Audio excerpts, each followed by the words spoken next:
So we got to keep talking about it. It is Redfall. I know some people are probably annoyed about talking about it. The complaints have come out. People have voiced their disapproval, continuously bashing and bashing and bashing nonstop. It's going to change absolutely nothing. At this point, if Xbox doesn't know what people think about this game and the release and the disappointment, the anger, the frustration, the concern about Xbox and their first party output, then nothing is going to change their mind. But we do need to keep talking about it because there is more information coming out in terms of what happened with this game. It's something that I'm actually very interested in when it comes to Redfall. What happened? Like, how did this happen? How did they release it in the state that it was? And I'm not one of those people that believes you can't have fun with this game. I think that's absolutely absurd from anybody out there who is getting mad at others for playing Redfall and having fun. I think it's just insane to try to control what people enjoy and play. Everyone has their own different subjective views and tastes when it comes to any forms of entertainment, like video games, and you can absolutely have some fun with Redfall. I've been having some fun with Redfall, but the truth of the matter is, objectively, it is a bad game and absolutely unacceptable to have been released in the state that it was released, with the AI issues, the 30 FPS, all of those types of things. But if you're having fun, more power to you. Keep on playing the game. But we have this article here from Jez, because there's been some conflicting stuff here about what happened with Redfall. First of all, Jeff Grubb, he was on his podcast, and he says that apparently Microsoft and Xbox were aware of Redfall and that there would be a disaster, and pretty much saying they should have just canceled it if that was the case. And we have Jess Corden here saying that Microsoft wasn't involved with Redfall, but they should still be blamed for the quality. So we'll read through it and see what's going on. He says, rightfully or wrongly, Redfall's news cycle was absolutely intertwined with Xbox, which has earned itself a reputation for average to poor quality games in recent years. Now, one thing here we have to keep in mind, right? 2021, I know people can have all their opinions they want about Halo Infinite and how it continued to not have content after its release. But 2021 with Forza, Halo Infinite, and I believe Age of Empires, I forget if there's another one though, but 2021, when Xbox released their games, they won Metacritic Publisher of the Year. In fact, they broke a record for the highest Metacritic overall for all of their games in a single year. So it has been poor quality since then, although there have been other stuff released that have been good, like again, Age of Empires, again, all the DLC for Forza, if you want to consider that. Pentiment got a bunch of good reviews. Hi-Fi Rush has been, in my opinion, a Game of the Year candidate this year. I can't think of any games that I would even compare to Hi-Fi Rush right now that was just as polished and as good with zero bugs, a breath of fresh air, something unique that we hadn't seen in a while that has come out so far this year. There's been other amazing games, but I don't think anything can compare to Hi-Fi Rush because of just how unique and amazing that game is. So they have been releasing good quality games, but the perception right now is that their first parties studios and their first party releases are just absolutely average to poor quality. People, and Redfall is just like exasperating that entire point. It says here, it started with a spectacularly poor review showcase with IGN first and catalyzed with the revelation that the game will not be in 60 FPS in the so-called most powerful console, the Xbox Series X. Redfall now has 63 out of 100 on Metacritic, making one of the Xbox's most poorly rated titles in recent years. Now, it is badly rated. PlayStation has had 60s in Metacritic. Look at all Destruction All Stars, that was a 60. Look at Forspoken and get another 60. So I'm just trying to keep everything objective here. I'm not trying to use whataboutisms. I'm not trying to be like, oh look, PlayStation. I'm just trying to make things. Listen, it's not as doom and gloom as it feels right now, but it is bad and it needs to be improved. He says here, flanked by the multi-platform Minecraft Legends, which itself failed to hit 70 out of 100 on Metacritic, Xbox once again finds itself being scrutinized for its ability or lack thereof to deliver high-quality exclusive titles, typically expected of a platform holder.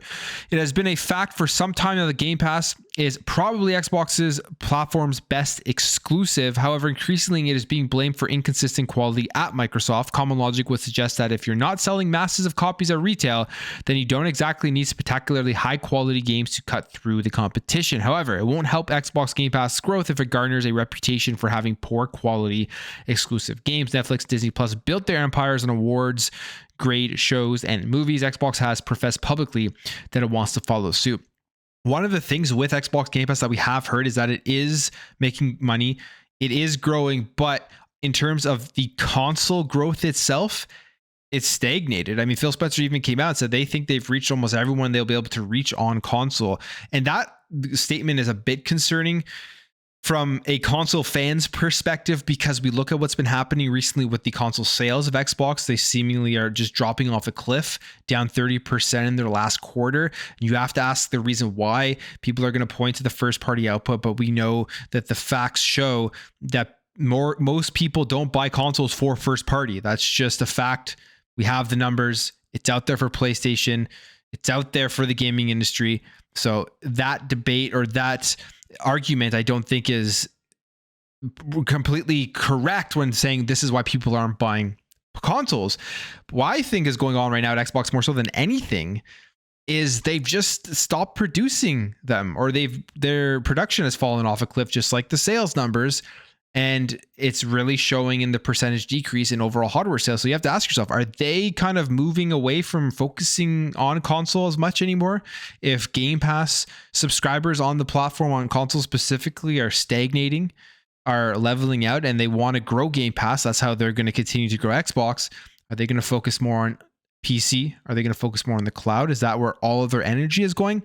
I hope that's not the case, but all the numbers right now are pointing towards the fact that console isn't getting as much love right now as the other platforms within the Xbox ecosystem. Something that nobody really foresaw, I guess you could say, because when they announced this Xbox ecosystem and Game Pass, their entire thing was everybody's going to be able to play no matter where they are, as long as they are within the Xbox ecosystem, but they're going to continue to really focus and support the Xbox console, and they want to keep making Xbox consoles. They put 2 SKUs out.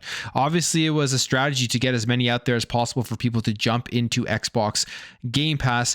And when they launched the Xbox Series X and S for the first year and a half, maybe even 2 years, it's been selling like crazy. So you would think it would incentivize them to want to create more of those consoles and push them out because they were flying off of the shelves. So who knows what's going on with the console side of things, but I hope by the time Starfield comes out, they get that under control. Because as a console fan, I want to see the console thriving, even though I know it's not like the number one thing that Xbox uses as determining if their platform, if Xbox is being successful. We know what it is, and it's active users, which they broke records for, and they're doing very well in terms of active users within the Xbox ecosystem.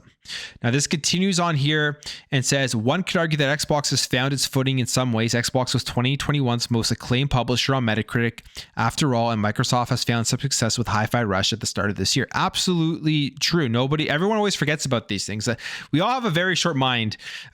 We all have a very short memory, I should say, when bad things happen. Like, everyone just goes into complete panic mode.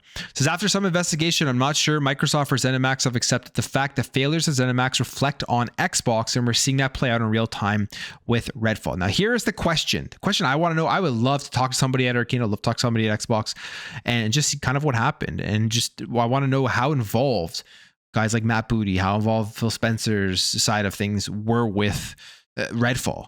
Because I'm personally, right now, if I had to point the finger at anyone, I just look at the top. I know people are pointing at Phil Spencer, but I'm looking at Matt Booty because I feel like he's the manager of all of these studios. And I know people say Bethesda, they operate alone, and Xbox operates alone. But at some point, somebody just needs to step in from the Xbox side and say, hey, this isn't good enough. We don't want this on our platform. This needs to be fixed before we release it. You can't just close your eyes to everything that is going on. And I'm sure it's difficult because you have the big prominent people at Bethesda there, like Pete Hines, that they're contending with, and you don't want to step on anybody's toes. But at some point, somebody's got to be a leader and step up and do something before something like this releases ever again, right? So it says, actually, Xbox wasn't involved with Redfall. There's been some speculation of finger pointing over the release state of Redfall. I noted in my Redfall review that the best compliment I could perhaps give the game is that I don't hate it, which isn't exactly a shining endorsement. And I mean, for me, to be completely honest, it's a bad game. I don't hate it though. I've played 7 hours. I'm probably going to play through the campaign. I'll probably just play through all the main missions and maybe do some side missions. I've done some nests and all that type of stuff. And it's not good. Like, the AI is terrible. It's clunky, but there's something there that I'm like, okay, I'll go back in and play. I do like the atmosphere. I do like the setting that they were going for, which has me disappointed because I believe this could have been a very, very good game. And I believe as well, if they update it and bring it to a standard that is just better than where it currently is, where it's 60 FPS on console, they fix the AI, they add some better textures. I think it's going to be still a pretty good game if they work on it, but we don't know. Maybe they will abandon it. Who knows? They say here, to say Redfall is a step down in quality for Arcane Austin is an understatement. After playing Redfall, I immediately had to go and install 2017's Prey to check that I wasn't going crazy and demonstrably. Redfall feels like it was made by a completely different studio, an utterly inferior studio.